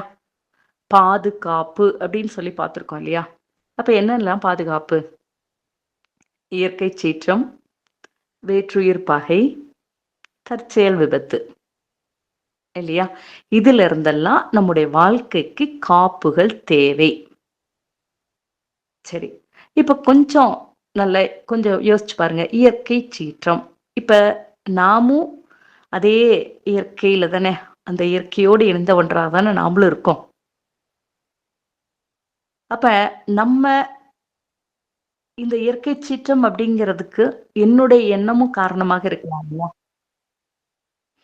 ஆனா மனவளக்கலையில நான் இருக்கேன் அப்படின்னு சொன்னா, ஆனா நான் என்னால அந்த மாதிரியான ஒரு அதிர்வு அலை வரக்கூடாது. எப்பவுமே என்னுடைய மனம் அந்த இறைநிலையை உணர்ந்த அந்த உணர்விலே இருக்கக்கூடிய ஒரு தன்மை. அப்ப அதுக்கு நான் என்ன செய்யணும்? என்னுடைய மனதிற்குள்ளாக நல்ல இந்த வாழ்த்துதல் அப்படின்னு சொல்லக்கூடியது எப்பவுமே என்னுடைய மனதிற்குள்ளாக ஓடிக்கொண்டே இருக்கக்கூடிய தன்மை. அப்ப ஒரு காப்பு அப்படின்னு சொல்லக்கூடியது முக்கியம், அவசியம், தேவை. அதனால தானே வாழ்க்கை தத்துவத்துல அடிப்படையிலேயே கொண்டு வந்து அருட்தந்தை வச்சிருக்காங்க இல்லையா? நம்ம வாழ்க்கை அதான ஃபர்ஸ்ட் டே, எங்கேனாலும் நம்ம அதான ஃபர்ஸ்ட் டாபிக்கே, வாழ்க்கை தத்துவம். அப்ப அதுல எது அடிப்படை தேவைகள், அதுக்கு அடுத்ததா காப்பு அப்படின்னு சொல்லக்கூடியது எவ்வளவு முக்கியம். அப்ப அந்த காப்புல இந்த இயற்கை சீற்றம் அப்படிங்கிறதுக்கு என்னுடைய எழுச்சி ஒரு காரணமாக இருக்கக்கூடாது, என்னுடைய உணர்ச்சி ஒரு காரணமாக இருக்கக்கூடாது. அப்ப நல்ல உணர்வு சார்ந்த நிலையில, ஒரு அமைதி நிலையில நிற்பதற்கு நான் பழகிக் கொள்ளுதல். அதே போல வேற்றுயிர் பகை, தற்செயல் விபத்து. ஒரு தடவை நெய்வேலியில அங்க இருக்க லிக்னைட் கார்பரேஷன்ல இப்போ இன்னும் நடந்துட்டு இருக்கு. அங்க இருக்கக்கூடிய ஒர்க்கர்ஸ்க்கு, ஆபீசர்ஸ்க்கு, அவங்களுக்கு எல்லாத்துக்கும் பயிற்சி கொடுப்பாங்க. அப்ப நாங்க ஒரு தடவை போயிருந்தபோது பயிற்சியெல்லாம் முடிச்சிட்ட பிறகு ஒரு அம்மா சொன்னாங்க, அதாவது இந்த மனவளக்கலைக்கு வர்றதுக்கு முன்னாடி அவங்க அப்பார்ட்மெண்ட் தானே அங்கெல்லாம். அதனால எங்க பக்கத்து அப்பார்ட்மெண்ட் வந்து ஒரு கிறிஸ்டியன் வீடு, நாங்க ஒரு பிராமின் வீடு. அதனால எனக்கு காலையில் எழுந்த உடனே நான் பச்சரிசி மாவில் கோலம் போடுறது அப்படிங்கிறது எங்களுடைய ரத்தத்திலேயே ஊறின ஒன்று. அதனால நான் பச்சரிசி மாவுல குழம்பு போடுவேன். அத சாப்பிடுறதுக்காக எறும்பு வரும். சாப்பிடும். அதுக்கு தெரியுமா, இது நம்ம வீடு, அது அடுத்தவங்க வீடு அப்படின்னு சொல்லிட்டு அது நேரா அவங்க வீட்டுக்கு போகும். ஒரு 1 வாரம் 10 நாளுக்கு அப்புறம் பார்த்தா, அந்த எறும்புகள்லாம் இறந்து கிடந்தது. அப்போ என்னன்னு சொல்லி பார்த்தா, அவங்க வந்து இந்த எறும்பு வருதுன்னு சொல்லிட்டு, அதே இதில காலையில எழுந்தவுடனே அவங்க வந்து அதுக்கு என்ன பவுடரோ அத வந்து போட்டு வைப்பாங்க. அதுக்கு பிறகு நான் பார்த்தேன், இது நம்ம நன்மை செய்றோம் அப்படின்னு நினைச்சுட்டு, கடைசியில நம்ம எவ்வளோ தூரம் அத போடுறோம். அவங்ககிட்ட போய் அதுக்காக சண்டை போட முடியுமா? முடியாது. அதனால நான் பார்த்தேன். சரி ஸ்டிக்கர ஒட்டி வாங்கி ஒட்டிட்டேன் அப்படின்னு சொல்லி சொன்னாங்க. இது எவ்வளோ நம்ம அவங்களுடைய மனம் எந்த அளவிற்கு விசாலமாக இருக்கு. எந்த அளவுக்கு இந்த மனவளக்கலை அவர்களை மாற்றி இருக்கின்றது, உயர்த்தி இருக்கின்றது இல்லையா? வேற்றுயிர் பகை அப்படின்னு சொல்லக்கூடியது வெறும் மற்ற 5 அறிவுகிட்ட இருந்து மட்டுமே வர்றது கிடையாது. அந்த ஒரு பொறுக்க முடியாமை அப்படின்னு சொல்லக்கூடிய ஒரு தன்மையின் காரணமாக அறியாத மக்களிடத்திலிருந்தும் கூட நமக்கு அந்த மாதிரி தன்மைகள் வரலாம். ஸோ அப்போ அதிலிருந்து கூட நமக்கு காப்பு அப்படின்னு சொல்லக்கூடியது ரொம்ப முக்கியம் அப்படின்னா அதற்கும் உதவி செய்யக்கூடியது எதுதான்? நம்முடைய வாழ்த்து அப்படின்னு சொல்லக்கூடியதுதான். எமை தூற்றி பொறாமையினால் பிறர் பழித்தால் எம்பினையே வெளிப்படுதலாக எண்ணி சுமை மனதில் கொள்ளாது அமைதி காண்போம். சொற்சூடு அளிப்போர்க்கு வாழ்த்துச் சொல்வோம். கண்ணை இமை காப்பது போல இறை எவர்க்கும் எத்துன்பத்துள்ளும் காவலாக அமை நியதி மறத்தல் கூடா. அச்சமில்லை அச்சமில்லை அருட்சுடர் நாம். ஸோ இப்போ நம்ம அருட்சுடராக இருக்கின்றோம் அப்படின்னு சொன்னா எல்லா இடத்திலேயும் ஒரு நல்ல ஒரு என்ன ஆற்றலை என்ன அழுத்தத்தினை நம்மால உருவாக்க முடியும் அப்படின்னு சொல்லக்கூடிய ஒரு நம்பிக்கையை முதல்ல நீங்க மனதுக்குள்ளாக கொண்டு வாங்க. நம்ம நினைக்கிறனால என்ன எடுப்பது, நமக்குன்னு எல்லா கஷ்டமும் நமக்கு தான் வரும். இந்த மாதிரியான தாட் அந்த மாதிரி அது எல்லாத்தையுமே விட்டுடுங்க. அடுத்ததா பார்த்தீங்கன்னு சொன்னா, தற்செயல் விபத்து அப்படின்னு சொல்லக்கூடியது நமக்கே தெரியாது. நம்முடைய குடும்பம் அப்படின்னு சொல்லக்கூடிய அல்லது நாமே இருக்கோம்னா, நமக்கு சஞ்சித கர்மம் இருக்கு, பிராரப்த கர்மம் இருக்கு. இனி நான் செய்யக்கூடிய ஆகாமிய கர்மம் இருக்கு. என்னுடைய குழந்தைங்களுக்கு நான் செய்யக்கூடிய ஆகாமியம் தான் சஞ்சிதமாவும், பிராரப்தமாவும் மாற இருக்கு. இல்லையா? அப்ப நிச்சயமா நான் செய்யக்கூடிய செயல்கள்ல ஒரு விழிப்புணர்வு அப்படின்னு சொல்லக்கூடியதை இப்ப நான் ஏற்படுத்திக் கொள்ள முடியும். ஏற்கனவே செய்தது, அறியாமல் செய்தது, மனவளக்கலைக்கு முன்னாடி வர்றதுக்கு முன்னாடி நம்ம ஏதேனும் செயல்கள் இருக்கலாம் இல்லையா? அதுக்கும் கூட வழிமுறைகள் இருக்கு இல்லையா? பிராயச்சித்தம், மேல்பதிவு, அடியோடு அழித்தல் இந்த மாதிரி இருக்கக்கூடியதெல்லாம் இருக்கு இல்லையா? அப்ப இது எல்லாத்தையுமே நம்ம நல்ல முறையில கை கொண்டு கண்டிப்பா நம்மகிட்ட இருக்கக்கூடிய ஏதேனும் குறைகள் அப்படின்னு சொல்லக்கூடிய விதமாக இருந்துச்சு அப்படின்னு சொன்னா, அப்ப அருட்தந்தை சொல்றதுதான். அது நல்லவை செய்தல் அப்படிங்கிற அந்த ஒண்ண மட்டும் நீங்க வாழ்க்கையில எடுத்துக்கொள்ளுங்க. அல்லவை தவிர்த்தல். அல்லவை அப்படிங்கிற அந்த வேர்டே மறந்துருங்க. உள்ளதை உணர்தல், நல்லவை செய்தல், அல்லவை தவிர்த்தல். இல்லையா? இப்ப நம்ம ஏன் அல்லதை தவிர்த்தல் நம்ம எதையும் அவர் அப்படியெல்லாம் கூட இருக்கலாம். கண்டிப்பா எல்லாருக்கும் இருக்கும். அறியாமையினால நம்ம நிறைய விஷயங்கள நம்ம செஞ்சிருக்கலாம். அப்ப செய்தத நினைச்சு செய்தத இனிமேல் நம்ம என்ன பண்ண முடியும்? அதுக்கு என்ன செய்யலாம்? அறிவுள்ளதா என்ன செய்யலாம்? காற்று வெளியே போகணும்னா எப்படி தண்ணிய ஊத்துறோமோ, அப்ப அதே போல நாம் நல்ல வாழ்த்துதல் எப்பவுமே அந்த வாழ்க வளமுடன், வாழ்க வளமுடன், வாழ்க வளமுடன் அப்படின்னு சொல்லக்கூடிய அந்த வாழ்த்து நமக்குள்ளாக அப்படியே ஓடிக்கிட்டே இருந்துச்சு அப்படின்னு சொல்லி வச்சுக்கோங்க. அப்ப கண்டிப்பா நம்ம குடும்பம் அப்படின்னு சொல்லக்கூடியத இந்த நிலைப்பாடுகள்ல இருந்து நம்ம நிச்சயமா நம்முடைய ஒரு காப்பு அப்படின்னு சொல்லக்கூடியத ஒரு பாதுகாப்பு அப்படின்னு சொல்லக்கூடியத நம்ம நிச்சயமா ஏற்படுத்த முடியும். நமக்கும் ஏற்படுத்திக் கொள்ள முடியும். நம்முடைய குடும்ப உறுப்பினர்களுக்கும் ஏற்படுத்திக் கொள்ள முடியும். இந்த சமுதாயத்துக்கும் நம்மால ஏற்படுத்திக் கொடுக்க முடியும். அதை நல்லா உணர்ந்து கொள்ளுங்க. ஸோ அந்த அளவுக்கு ஆற்றல் மிக்கது நம்முடைய அருட்காப்பு. பலருக்கும் இதில் நல்ல நிறைய அனுபவபூர்வமாக நிறைய உணர்ந்திருப்பீங்க. நிறைய நம்ம பேசணும்னா அதை பற்றி நம்ம பேசிக்கிட்டே இருக்க முடியும், அந்த அளவு இருக்க முடியும். ஆனால் நம்ம இதனுடைய நுட்பத்தினை நம்ம நல்ல முறையில் நம்ம புரிந்து கொள்ளுதல் அப்படின்னு சொல்லக்கூடியது ரொம்ப முக்கியம். அப்போ நம்ம இந்த தன்மைக்கு என்னுடைய மனம் நல்ல முறையில் உணரணும் அப்படின்னு சொல்லி சொன்னா, நிறைவோடு வாழ்த்த பழகணும். அதுவும் ரொம்ப முக்கியம். அதாவது என்னுடைய அந்த வார்த்தை இறைநிலையே தான், அலையிலே மனமாக, நிலையிலே இறைவனாக.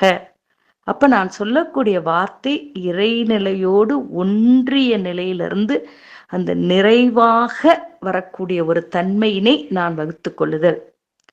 அப்ப நம்ம அப்படி நான் அதை சொல்லுவதற்கு நான் பழகி கொண்டேன் அப்படின்னு சொல்லி சொன்னா, அதனால என்னுடைய மனம், என்னுடைய எண்ணம் எல்லாமே நல்ல வலிவு பெறும், வளம் பெறும், அமைதியை பெறும், இறைநிலையோடு ஒன்றக்கூடிய தன்மையினை எனக்கு அடிக்கடி ஏற்படுத்தி கொடுக்கும். இந்த வாழ்க வளமுடன் அப்படின்னு சொல்லக்கூடிய வார்த்தைய நல்ல நிறைவாக எப்பவும் நெற்றியில் உச்சியில் ஞாபகமாயிரு, உற்று உற்று பார்த்திடு உன்னை பின் உலகை, கற்றபடி நட, கருத்து விழிப்புடன், கருத்துன்னு சொன்னா அறிவு, கருத்து விழிப்புடன் பற்றற்று வாழும் பழக்கம் உண்டாகிவிடும். நம்ம எது சொன்னோம் அப்படின்னு சொன்னாலும், எதை செய்தோம் அப்படின்னு சொன்னாலும் உற்று உற்று பார்த்து, நம்ம எப்படி சொல்றோம், வாழ்க வளமுடன் வாழ்க வளமுடன் அப்படி அவசரமா அந்த மாதிரிலாம் இல்லாம நல்ல தெளிவா நீங்க 3 தடவை சொல்றத, 9 தடவை சொல்றத ஒரு 3 தடவை சொன்னா கூட போதும்.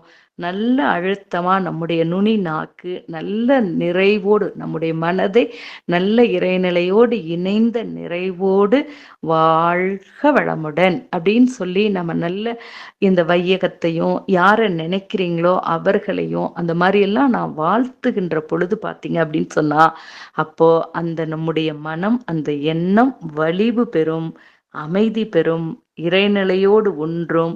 எந்த வளத்தினை நீங்க ஏற்படுத்தணும்னு எதிர்பார்க்குறீங்களோ அதை முழுமையாக ஏற்படுத்த முடியும். அத்தகைய ஒரு தன்மை அப்படின்னு சொல்லக்கூடியது எதுக்கு உண்டு, நம்முடைய வாழ்த்துக்கு உண்டு. அதனால அதை சொல்லும்போது நம்ம அப்படி ஒரு உணர்வோடு இறைநிலையை உணர்ந்த நிலையில, அமைதி நிலையில நம்ம அந்த வார்த்தையை சொல்லுவதற்கு பழகுதல் வேண்டும். ஒவ்வொரு முறை சொல்லும் போதும் அந்த லகரத்திற்கான சிறப்பு, லம்பிகா யோகம், ஒரு யோக நெறியினையே அது கொடுக்கக்கூடிய ஆற்றல் பெற்றது. ஸோ அப்போ அதனால் நம்ம சொல்லும்போது நல்ல நுனி நாவு மேலெண்ணத்தோட ஒட்டி வரக்கூடிய தன்மையில வாழ்க வளமுடன் அப்படின்னு சொல்லக்கூடிய ஒரு பழக்கத்தினை நம்ம நல்ல முறையில் ஏற்படுத்தி கொள்ளுதல் வேண்டும். ஏன்னா அடிக்கடி அந்த பழக்கம்தான் வழக்கமாக மாற்றம் பெறும். எது வழக்கமோ அதுதான் ஒழுக்கம் அப்படின்னு சொல்லக்கூடிய தன்மையை உருவாக்கும். ஸோ அத்தகைய ஆற்றல் பெற்றது நம்முடைய வாழ்த்து அப்படின்னு சொல்லக்கூடியது. ஸோ அந்த தன்மையை நம்ம அந்த லம்பிகா யோகம் அப்படின்னு சொல்லக்கூடிய ஒரு யோக நெறிக்கு உட்பட்ட அந்த ஒரு வார்த்தை அது.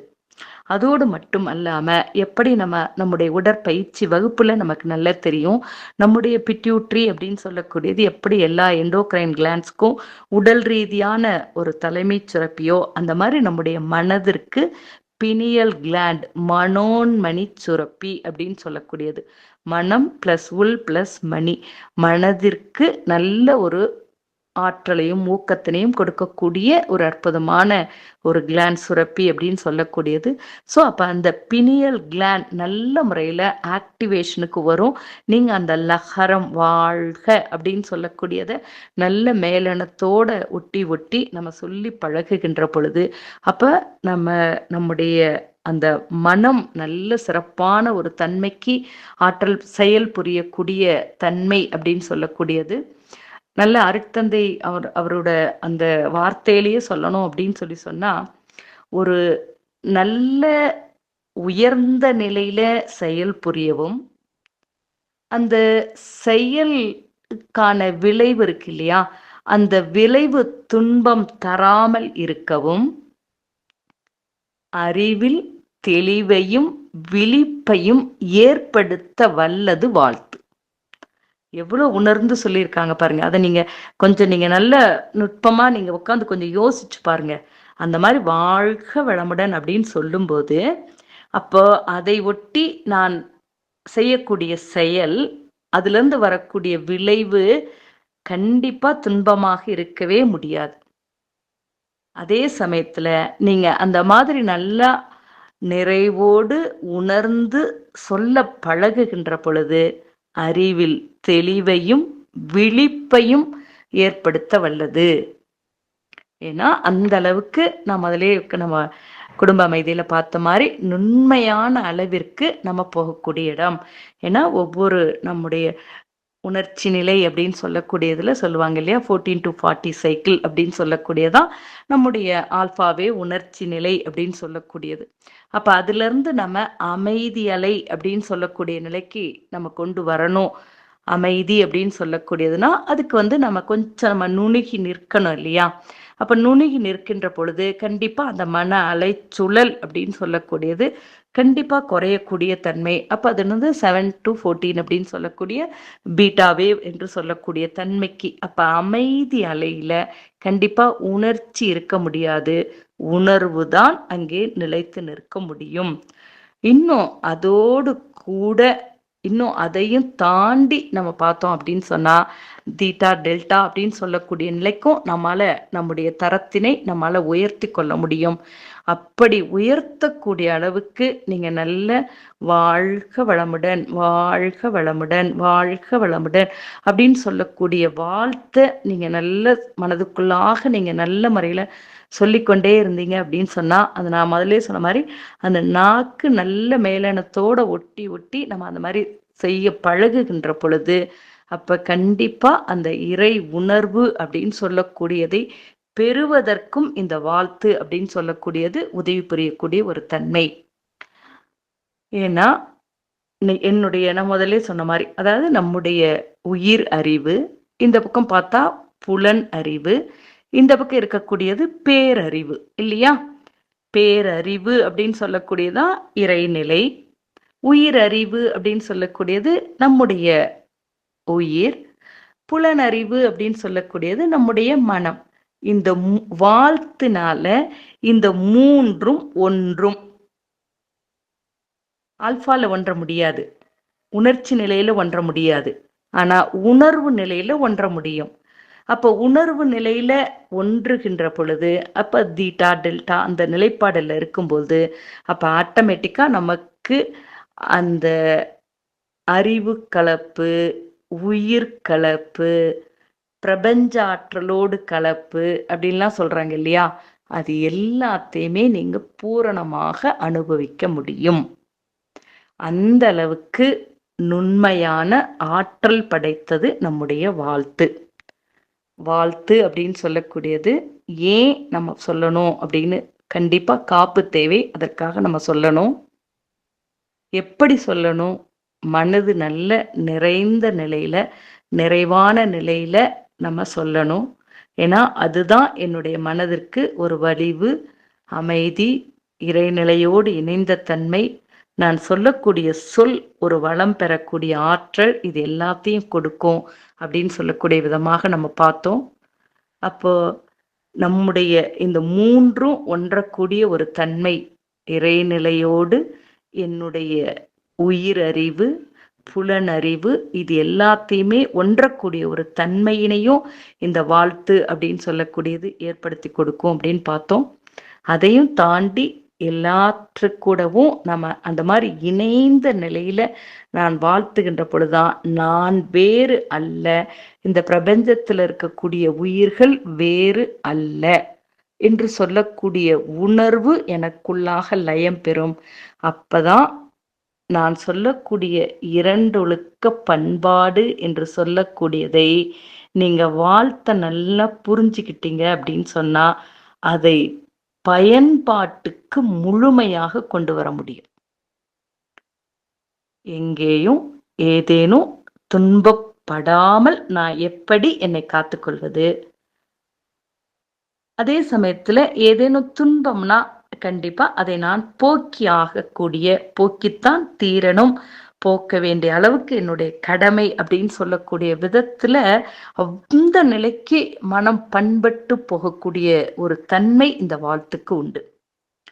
அந்த அளவு ஆற்றல் பெற்றது. ஸோ அதனால முதல்ல நம்ம நல்ல மனதினை நல்ல தவம் இயற்றி மனதினை அந்த ஒரு உணர்ச்சி நிலையிலிருந்து நம்ம முதலே சொன்ன மாதிரி நல்ல அமைதி நிலைக்கு நம்ம ஆல்பா தீட்டான்னு சொல்லக்கூடிய துரியம் துரியாதீத்தம் அந்த மாதிரி நிலைகளுக்கு நான் கொண்டு வந்து அதுக்கப்புறம் நம்ம அந்த தவத்தினுடைய முடிவில் நம்மை நாம் நல்ல முறையில் நம்ம வாழ்த்தி கொள்கின்றோம். அதற்கு அடுத்ததா நம்முடைய லைஃப் பார்ட்னர் அப்படின்னு சொல்லக்கூடியவங்க கண்டிப்பாக அவங்கள பற்றி நம்ம ரொம்ப எக்ஸ்பிளைன் பண்ணணும் அப்படிங்கிறது அவசியம் இல்லை. ஸோ அதனால் அவர்களும் நம்முடைய அறிவினுடைய தரத்திற்கு நம்முடைய எண்ணத்திற்கு சற்றும் குறைவில்லாமல் தான் பெட்டர் ஹாஃப் வாழ்க்கை துணை. அப்போ யாரை துணைக்கு கூப்பிடுவோம்? ஒரு நைட்டில் எங்கன்னா எழுந்து போகணும், ஏதேனும் ஒன்று எங்கேயாவது போகணும்னா யாரை துணை கூப்பிடுவோம்? நம்மை விட வலிமை வாய்ந்தவர்களை தானே நம்ம துணை கூப்பிடுவோம். அப்போ நமக்கு யார் லைஃப் பார்ட்னரோ அப்போ அவங்களும் நம்மளை விட நல்ல வலிமையாக இருந்தாங்கன்னா, அது பெண்ணாக இருந்தாலும் சரி ஆண்களாக இருந்தாலும் சரி, அப்போ அந்த மாதிரி இருந்தாங்க அப்படின்னு சொன்னாதான் பெட்டர் ஹாஃப். எனக்கு யார் அவங்க ஹாஃபாக இருக்காங்களோ அவங்க நல்ல பெட்டராக நல்ல முறையில் இருக்கணும்னா அதுக்கும் வாழ்த்து அப்படின்னு சொல்லக்கூடியதும் ரொம்ப ரொம்ப முக்கியம் அப்படின்னு சொல்லக்கூடிய விதத்தில் வாழ்க்கை துணையை நாம் வாழ்த்துறோம். அதுக்கு அடுத்ததாக பார்த்தீங்கன்னா நம்முடைய குழந்தைகள் அப்படின்னு சொல்லக்கூடியவங்க. அப்போ கண்டிப்பாக நம்முடைய வாழ்க்கையினுடைய ஒரு எச்சம் நான் முதலே சொன்ன மாதிரி நல்ல தரமுடைய மக்கள் தலைக்கணும் அப்படின்னு சொன்னா நிச்சயமா வாழ்த்து. நம்முடைய குழந்தைங்க வெளியிலிருந்து எதையும் தெரிஞ்சுக்கிறது இல்லை, நம்முடைய செயல்களை பார்த்து தான் அவங்க நிறைய கற்றுக்கிறது. ஸோ நம்ம நல்ல ரோல் மாடலாக நம்ம இருக்கணும் முதல்ல, இல்லையா? ஒரு விதை நல்லா இருந்துச்சுன்னா தானே விளைச்சல் நல்லா இருக்கும். ஸோ அதனால் நல்ல வித்தாக நாம் மாறணும் அப்படின்னு சொல்லக்கூடிய ஒரு எண்ணத்தை நல்ல முறையில் ஏற்படுத்தி சொல்லுங்க. அடுத்ததான் அப்படின்னு சொல்லுவங்க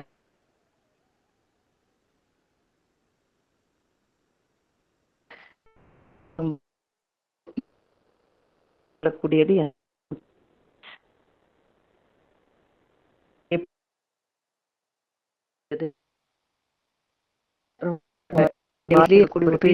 ஏரிகளையும் நாம் வாழ்த்துதல் அப்படின்னு சொல்லக்கூடியது. இது அருட்தந்தை நமக்கு நம்முடைய துன்பம் நீக்குவதற்கு அவர்கள் ஒரு கருவியாக இருந்தார்கள்.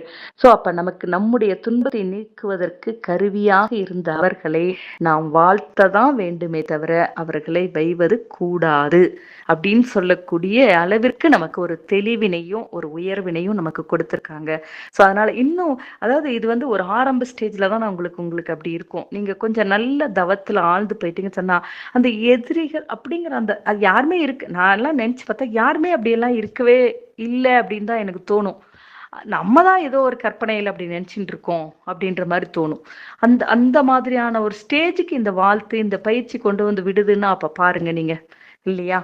அப்போ அப்படி ஒரு உயர்வினை கொடுக்கக்கூடிய ஒரு தன்மை. அப்படி ஏதேனும் சப்போஸ் ஏதேனும் இருந்தது ஒரு சிலர், ஏன்னா கொஞ்சம் பாவம் அறிவில் குறைபாடு நிறைய இருக்கக்கூடிய இடத்துல இருந்துச்சு அப்படின்னு சொன்னா அவர்களையும் நம்ம நல்ல முறையில வாழ்த்துதல் அப்படின்னு சொல்லக்கூடியது அறிவிலே உயர்வு பெற்றவர்களுடைய நம்முடைய ஒரு தன்மை அப்படின்னு சொல்லக்கூடிய விதத்தில் அவர்களையும் நம்ம வாழ்த்துதல் என்று சொல்லக்கூடியது. அதற்கு அடுத்ததா பார்த்தீங்கன்னு சொன்னா உலகில் உள்ள பொறுப்புடைய தலைவர் எல்லாம் இது வந்து ரொம்ப இன்னைக்கு வந்து நமக்கு ரொம்ப தேவையாக இருக்கக்கூடிய ஒரு தன்மை. ஏன்னா ஒரு தலைவர் அவ்வளி தானே மக்கள் அப்படின்னு சொல்லக்கூடிய விதத்துல. அதனால நமக்கு இருக்கக்கூடிய ஒரு நல்ல ஒரு தலைவர்களை உருவாக்கக்கூடிய ஒரு பணி அப்படின்னு சொல்லக்கூடியது நம்முடைய கடமை அப்படின்னு சொல்லக்கூடிய விதமாக, ஒரு சமுதாய கடமை அப்படின்னு சொல்லக்கூடிய விதமாக. அதனால நம்முடைய குழந்தைங்களையும் நம்ம வெறுமனே ஏதோ படிச்ச சம்பாரிச்ச அப்படி ஒரு எல்லையில இல்லாம உன்னுடைய அறிவு நல்ல உலகம் முழுக்க பயன்படணும், ஒரு நல்ல தலைவராகணும், ஒரு நல்ல பலருக்கு வழிகாட்டக்கூடிய விதத்துல உன்னுடைய வாழ்க்கை தரம் அமையணும் அப்படியெல்லாம் நல்ல அந்த குழந்தைங்களை நினைச்சு நல்ல முறையில வாழ்த்துங்க. அப்படி ஒரு நல்ல மனவளக்கலை பயிற்சி பெற்ற மனவளக்கலை உணர்ந்த தலைவர்களால நல்ல ஒரு மாற்றத்தினை ஏற்படுத்த முடியும். அதற்காக நம்ம நல்ல விரிந்த நிலையில இந்த உலகத்தையும் நல்ல முறையில வாழ்த்துதல் அப்படின்னு சொல்லக்கூடிய விதத்துல வாழ்க வையகம் வாழ்க வையகம் அப்படின்னு வையகத்தையும் வாழ்த்துறோம். அதுக்கு முன்னாடி இருக்கக்கூடிய தலைவர்கள் அந்த மாதிரி இருக்கக்கூடியவர்களையும் நல்ல முறையில நம்ம வாழ்த்துதல் அப்படின்னு சொல்லக்கூடிய விதமாக ஸோ எல்லா நிலைகள்லையும் பார்த்தீங்க அப்படின்னு சொன்னா நம்ம வாழ்த்து அப்படின்னு சொல்லக்கூடியது மிகுந்த பயனை அளிக்கக்கூடிய விதமாக அற்புதமான ஒரு சொல் அப்படின்னு சொன்னாலே அது ஒரு மந்திரம். அப்ப நமக்கு அருட்டந்தி கொடுத்திருக்கக்கூடிய ஒரு மந்திர சொல் அப்படின்னு சொல்லக்கூடியதான் வாழ்க வளமுடன் அப்படின்னு சொல்லக்கூடியது. அதனால அதை நல்ல முறையில நம்ம நல்லா ஃபாலோ பண்ணி நம்ம வாழ்க்கையில நம்ம நல்ல முறையில அதை கடைபிடித்து நல்ல ஒரு நிறைவான அமைதியான இனிமையான வாழ்க்கையினை நாம் அமைத்துக் கொள்வோம். வாழ்க வளமுடன். நல்ல இதுகாரும் நல்ல செவிமடுத்த நீங்களும் உங்களுடைய குடும்ப உறுப்பினர்கள் அனைவரும் அருட்பேராற்றல் கருணையினால் உடல் நலம் நீலாயுள் நிறை செல்வம் உயர் புகழ் மெய்ஞானம் ஓங்கி வாழ வேண்டும் என வாழ்த்தி அருட்பேராற்றல் இரவும் பகலும் எல்லா நேரங்களிலும் எல்லா இடங்களிலும் எல்லா தொழில்களிலும் உறுதுணையாகவும் பாதுகாப்பாகவும் வழி நடத்துவதாகவும் அமையட்டும் என்று கூறி அனைவரையும் மீண்டும் வாழ்த்தி நிறைவு செய்து கொள்ளுகின்றேன். வாழ்க வையகம் வாழ்க வையகம் வாழ்க வளமுடன். வாழ்க வளமுடன்.